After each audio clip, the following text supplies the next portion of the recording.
Ayun guys, yung dalawa dito sa likod kaganina nalaglag. Isang oras pa yung biyahe bago sila mabalik. Good evening mga ka-solar. Another day, another climb na naman. Magro-road trip nga pala kami all the way from Laguna to Bicol. Kap, saan tayo pupunta ngayon, Kap? Yo guys, magandang gabi. Ngayon ay pupunta tayong Bicol. Bali, last November, may kinabit tayo kay Sir July Paunil na green tie setup. Bali, papalitan po natin siya ng hybrid. May dala po tayong inverter na hybrid at battery.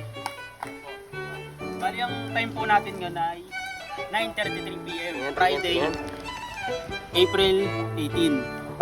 Kita-kits sa Bicol, guys. So guys, papunta tayo sa Bicol. Kasama natin. What's up? Papa-vlog tayo doon kay Sir July. Okay, vlog pala. Around 9 hours nga rin ang biyahe na ito, no? And yun, montage muna tayo. It's like running too many paths. It's good, I know she was just off. She hit me on that shit dissolve. Yeah. Ayun guys, yung dalawa dito sa likod kaganina nalaglag. Isang oras pa yung biyahe bago sila mabalik. Ayan, ang gagawin natin ngayon. Good morning guys, bali andito na tayo sa Bicol. Nakarating tayo ng 6:36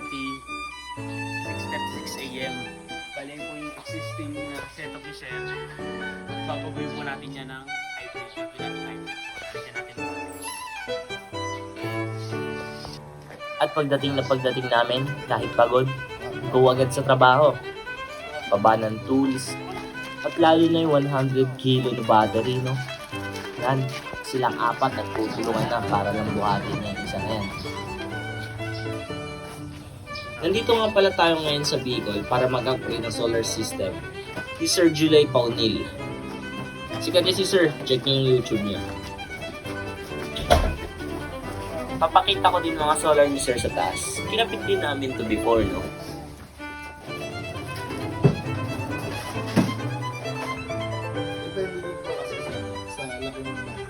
Sa hybrid, ang nag-range tayo dito ng 300,000 to 600,000. Depende sa laki ng battery. Meron tayo dito Leoda.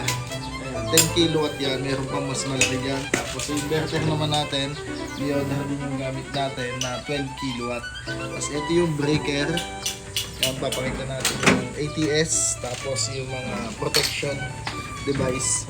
Tapos sa mga gusto mag-inquire, meron tayo ditong customer service. Pwede kayong tumawag sa Solar Extreme. Ayun, nandyan na din yung number niya. Sa Manila naman, kapartner natin si 4M Solar. Si 4M yung sa mga gustong malapit sa kanya, Taguig, Manila. Yan, pwede kayo mag-inquire. Hi guys, yon sa solar installation po, bumuo po tayo ng customer support para mas masagot natin yung mga inquiry regarding sa solar. So, yun. Ang kukontakin po natin is si Solar Extreme. 24/7 po yan. Pwede niya pong sagutin yung ating mga tanong regarding sa solar. Nationwide din po ang installation natin. Nag-cater po kami. Solar package and maintenance po. Yan, thank you. Gusto kasi ni Sir itaas ang system para daw di maabot ng mga bata. At yun nga, tulong sila. Pinangunahan to ni Gap. Yun, ipapakita ko sa inyo ang solar ni Sir sa taas. Kinapit din namin to before. Nakakatuwa rin kasi very handsome si Sir July. At appreciative talaga. Pinakain pa kami na almusal, ng pansit. Then pinag-lunch pa kami. Too bad, di ko na nag-video yung iba eh. Grabe yung feeling ng matapos na nilakap ang system. So yun, mission accomplished. After 9 hours drive, full install day, buhat ang 100 kg na battery, pero sobrang sulit. Kung gusto nyo rin ang ganitong klaseng upgrade, green tie to hybrid, PM lang kayo. Salamat mga ka-solar. Community natin eh. name lang o pa name, saka perma. Okay? Tapos name pa. Date. Saka day. Display ko lang. Ano yun? March, April? 19 yata. April 19? 19 po.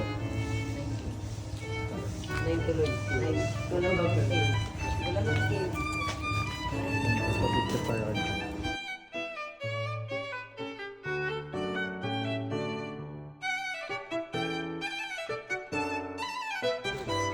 July, kamusta naman po yung feedback natin sa mga installer ko? Okay naman, mabilis naman. Kamukha ngayon, dumating kanina. So, ilang oras pa lang, halos patapos na tayo. Okay naman, yung ikinabit naman nung una, yung build tie natin, okay naman, nagamit natin. Malaki ang natipid. So, in general, sa kabuuan, walang problema yung recommended natin, yung contractor. Thank you po.